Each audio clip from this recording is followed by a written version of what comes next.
Anyways, I'm getting too silly. It was not even 11 o'clock yet. I'm getting too silly. What's up, everybody? It's time to play with TheGamingRose, and welcome back to a Fortnight of Frenni Fazclaires. I enjoyed the game so much from last night that I went like, you know what? I gotta go 2 for 2. You know, I want to hop back in as soon as I can. I was thoroughly impressed from last time, and I'm pretty sure by the time you're watching this, part 1 and 2 should have already been passed. So let me just get you caught up for those who haven't been caught up yet, who are starting here suddenly. Just a little refresh myself, because a lot happened in the last session. We signed up as a night guard. We're go by the name of Mr. Black. Our boss is named Mr. Smith, who I'm assuming is Agent Smith.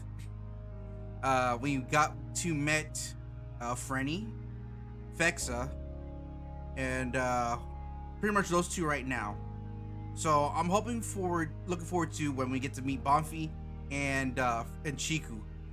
Now from, as you can see me hold from this book here in front of me, I was writing down like some important notes in here that what to keep in mind of.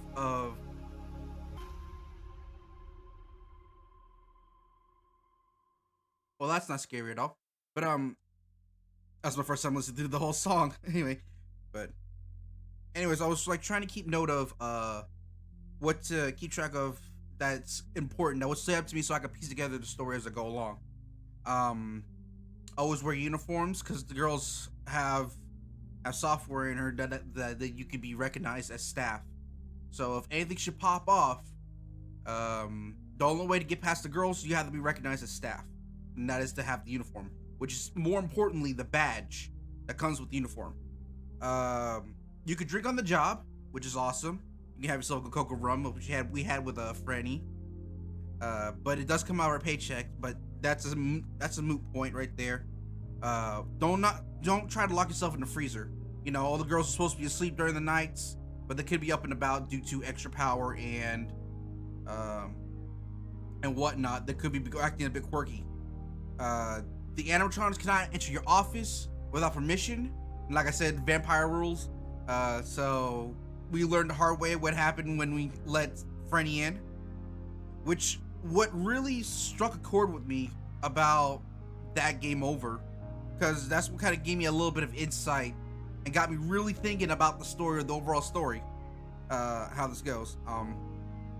And that is being that there's a chance, because Frenni's end goal right now, underlying all this, is that she wants to get access to the security room. That means she has to get access to the servers and stuff, the computers. A lot of things are on the computers there. And there are 2 levels of access inside the computers, which is the security access and the admin access. And I think Frenni has admin access, hence why she wants to get into the office, because like there's no point to her otherwise. And you know, a couple lines that stuck out to me as well is that what Mr. Smith says is that they're just robots, they're animatronics, they're limited by their own programming. So you know, there's nothing more than that, just simple tools. But this is kind of giving the sense is that they have gained sentience in some aspects and they want to be free. That's my theory right now. I'm going for it. We had a unknown text around 2:32 a.m., which is before the 3 o'clock call. Fexa somehow can come into the office. I don't know how that happens, but she can leave. She left us her phone number, as well as we can text her during the day, so she might send us some informations that way. So again, I'm gonna go through this game and try not to get any bad endings. I'm gonna try to stay safe for the most part and try to get through the instance, but we will explore every other options that shows up as we go along. Okay, so I'm already getting close to 5 minutes, and there's another thing I want to point out. You see right in front of me, the starting menu looks different. We got neon lights as the buttons, so we're on alpha 1.2 already, as you can see. And according to Night Fox Works, this is the Android updates, so already it's on Android. Okay, for people who always ask about that crap, you know, I just want to say this right now, while we're still in the early stages of this game being made. Please do not be overbearing with your requests. I know someone's going to ask for something, but don't overdo it. All right, let the creators cook. That's the same thing I always say when it comes to Fatal Fire Studios. Let them cook. And already they have the again, they have their own Patreons, which is linked in the description below. If you guys want to become Patrons, you get shout out right here, right now. And there's our Discord benefits along with their Patreons. I don't know what all that entails because I have not joined the Discord yet, nor have not become a Patreon myself. I'm thinking of holding off unless it gets really good in this session. I'm holding off until I get to the end of this alpha build, and we'll see whether or not if I want to, like, you know, put in investments. So let's go ahead and load up to where we last left off, and that is that we were at our home apartment. My apartment isn't amazing, but it gets the job done. I beelined straight for the kitchen and made a quick breakfast of buttered toast. As I eat, well, hold on, wait a second. Why is it so dark? I had like background before. As I eat, I fished out the picture Fexa left me halfway through my shift. She's hot, don't get me wrong, but I can't help but feel like something creepy is going on at the club. Especially considering the anonymous text I received earlier tonight. Should I text Fexa? Okay, something's wrong here. Something's clearly wrong. Hold on a second. I'm gonna opt out because I'm not the biggest Fexa fan. Sorry, folks.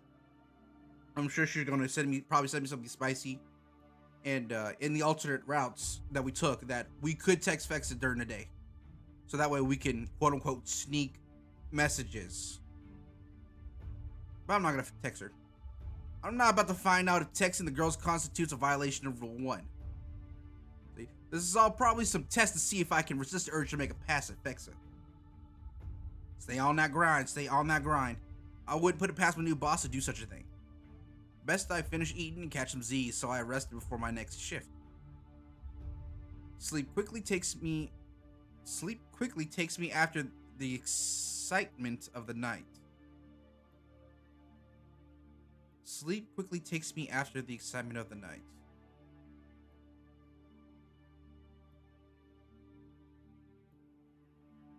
That's a weird sentence. Alright. My dreams are a barrage of curvy animatronics dancing for my pleasure. Combined into Fexa's photo, it's no wonder I wake up horny.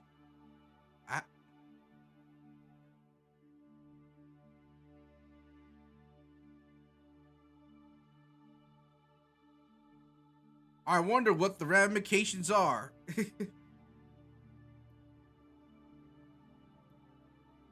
As always, if I end up doing something that's naughty, any censored versions of this video will be on my Patreon. Link in the description.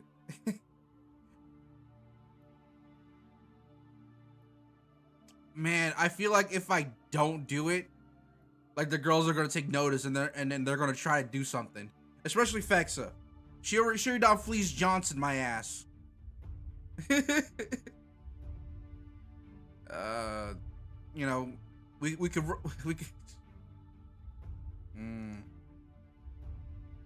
Thinking too far. I'm thinking very deeply about this for some reason. No. Let's go with no. Instead of indulging in my dreams, I hop into the shower, slip into my uniform, assemble some lunch, and check the clock. I could be late. You never know. I might have like, my character might have endurance, like mad. Like a few hours before I'm due at the nightclub. I'm not a techie per se, but it occurs to me that I'm having admin access of the security room laptop might be important. Especially if I need to delete or modify any footage in case of a fuck up or having fun with the animatronics. Then again, there's a chance that some hidden security measures would trip and alert Mr. Smith if I tried any hacking.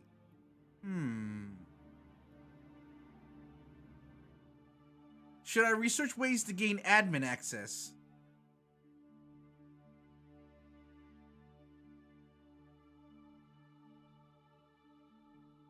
Alright, I'm gonna justify this choice. Alright. I think this might get me towards a bad ending. but I'm going to justify this choice. And that is, you never know when that's going to come in handy. The knowledge of admin control. You know, for emergency purposes, I would have learned to do that. How hard could it be? Hackers do stuff like this all the time in movies. A few Google searches later, and I've gone down a rabbit hole of techno babble that almost goes over my head.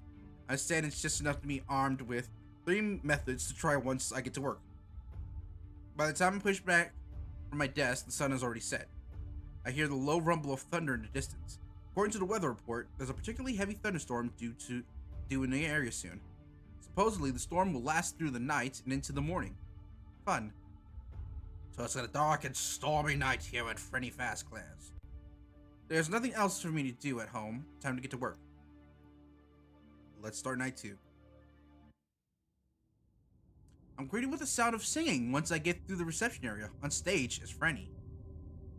She's dancing to the beat like an idol, belting out an upbeat tune in a language I can't quite make out. Speaking in the language of the gods.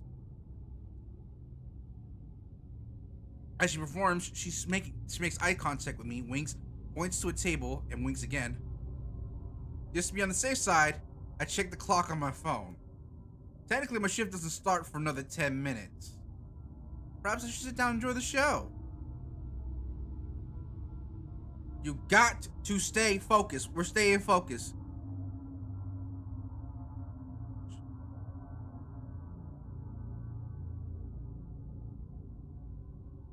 Better that I clock it earlier than risk running even a minute late. Plus, Frenni shouldn't Frenni be recharging right now? Yeah, this is probably a test of hers from Mr. Smith. I smile, shake my head at Frenni, and then head for the security room. No. By the time I sit down in front of the laptop and the camera feeds, the sound of heavy rainfalls permeates through the building. Even so, there's a flash of light on some of the cameras, followed by a peal of thunder. Ooh, thunder sound effects. So if you guys are jumpy, just forewarning. There's no notes in the office telling me that a mess needs cleaning or something needs to be restocked. Okay. However, there's now a phone and an answering machine on the desk. The light is flashing, and by instincts I hit the playback button. Don't have anything for you to deal with tonight, kid. But you picked a bad time to sign on. Why? Getting a thunderstorm on your second night's gonna be rough. Some of the animatronics don't take well to thunder, and if the power goes out, then all of them will automatically activate and seek out the highest authority in the building. Remember, no fucking the animatronics, even if they come to you. Ciao. The lights flicker right on cue. That doesn't bode well. And if the night couldn't get any weirder, my phone vibrates from a text. Get out now. What? Oh, let me write down the time.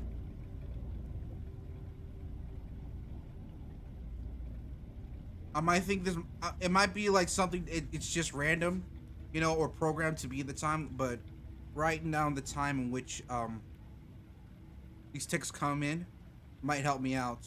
So, who knows? 12:14. Unknown text. Seriously, who's this? This isn't funny. Message cannot be delivered. One thing's for sure, I'm not leaving the security room anytime soon. I could try some of the hacking tricks I picked up earlier to pass the time. Or maybe I should wait until 3 AM rolls around so I'm not caught on some hidden camera. So I attempt to hack the laptop. There is no camera in the office.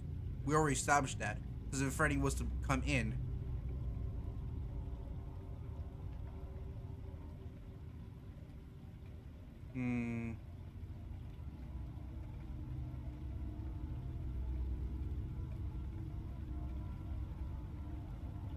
I got until 3 AM to the next call. and that text was at 12, so I got quite some time on my hands to be hacking it.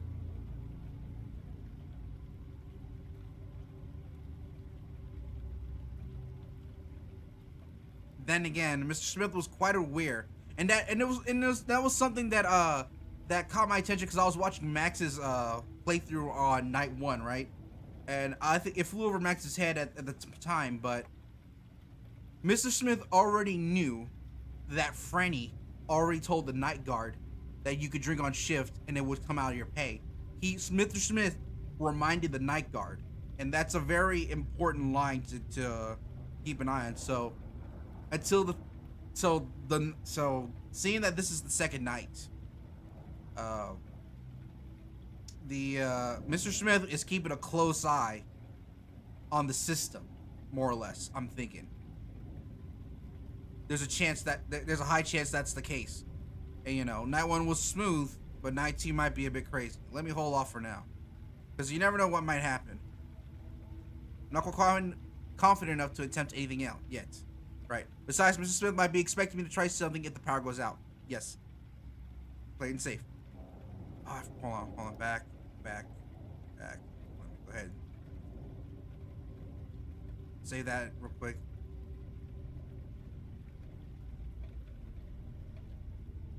And hold off for now. I don't want to get fired if I fuck something up. Yep. Best I focus on checking in on the girls. Hey, there we go. Alright, night 2 looking promising. We got Bonfi on the camera. When I check the cameras, I see that the only girl out of her recharge pod is Bonfi in the animatronics room. What you up to, girl? What's up, my fellow ninja? She's practicing with the electric guitar that's plugged directly into her thigh rather than a speaker. Makes sense. I can't hear her emitting any sounds, yet she's jamming out all the same. I cue up the camera intercom to check in on her. Having fun, I see. Everything alright in there? Mr. Smith told me some of you girls don't take well to thunderstorms. Bonfi stopped strumming her guitar to look up at the nearest camera. Her voice is like a nice cold glass of milk after eating a particularly hot wing loaded with sauce. That's oddly specific. Hi there, Mr. Black. Everything's fine in here so far. She knows my name. Chiku's really the one that has lightning complex, and she's fast asleep.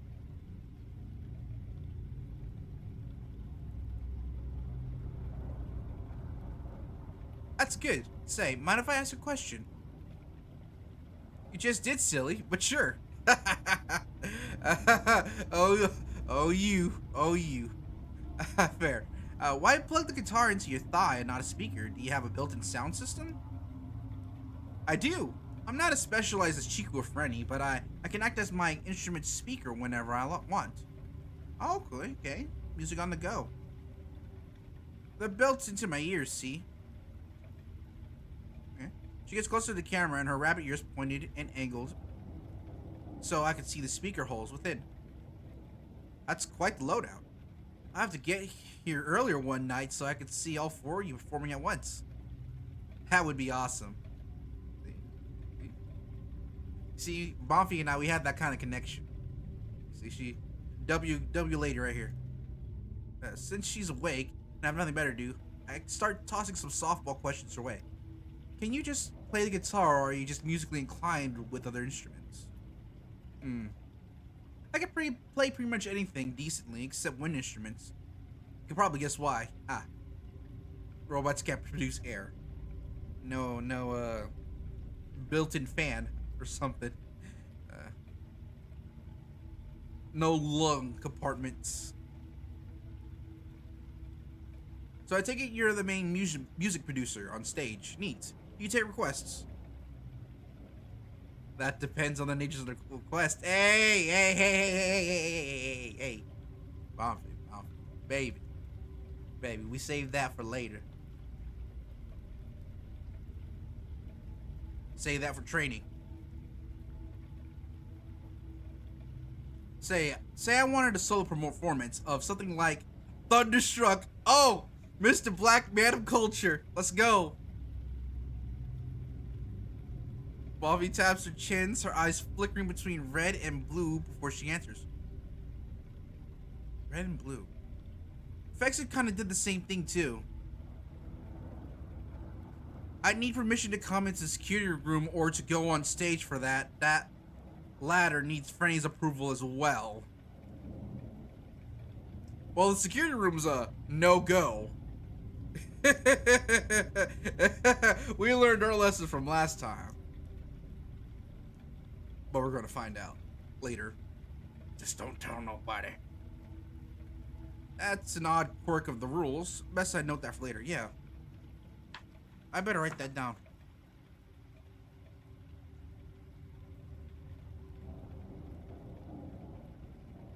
Bonfi cannot perform outside stage.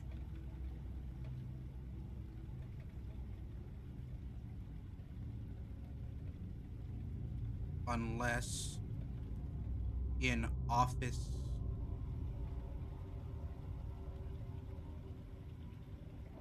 but requires Frenni's approval. I'll shorthand this later, but this is pretty much the gist, right? Stage or office, and the latter, she says, requires Frenni's approval. So if Bobby's coming to the office, Frenni needs to sign off on it. Got it. Speaking of rules, anything I should know about the nightclub that might not be obvious, like what you do when not performing, for example. That's an easy one. The upstairs is for VIPs and private shows. The whole point of the downstairs is for us girls to find good marks and convince them that they want to pay extra to see some more Robo skin. Up front, I respect that. I'm really, really good at pole dancing.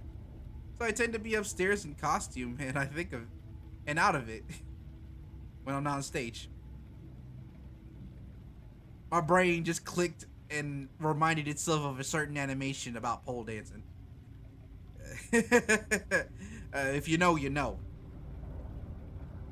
Aside from that, I think the only thing you're not allowed to do is besides to go to Mr. Smith's office without his permission. Oh, okay. That's another thing to write down.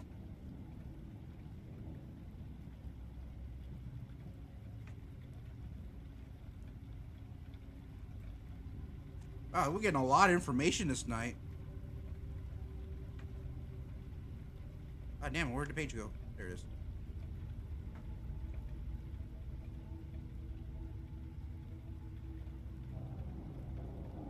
Smith's office is off limits. Although it's safe though. So without permission.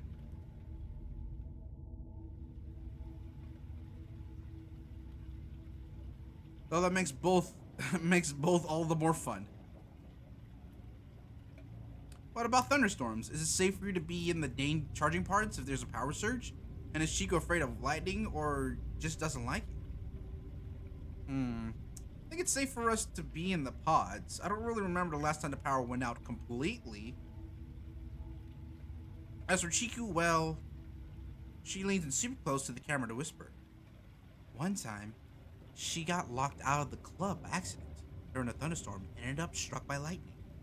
Well, shit. Poor Chiku. Man, I can hear Max crying in the distance already. She got repaired and all, but she still has some understandable hang-ups with the whole thing. This also plays into the whole sentience thing that I theorized. Hence why Frenni wanted access to the office. You see, like, because how does a robot have fear, right? If not, she's sentient. Understandable. Thanks for sharing, Bonfi. Don't mention it. Right as I'm about to ask something salacious, there's a shuddering boom that rumbles through the floor. Power goes out instantly, plunging me into darkness. Thank you so much for watching my video. Consider becoming a Patreon today. Link is in the description. Special shout out to Fatal Fire.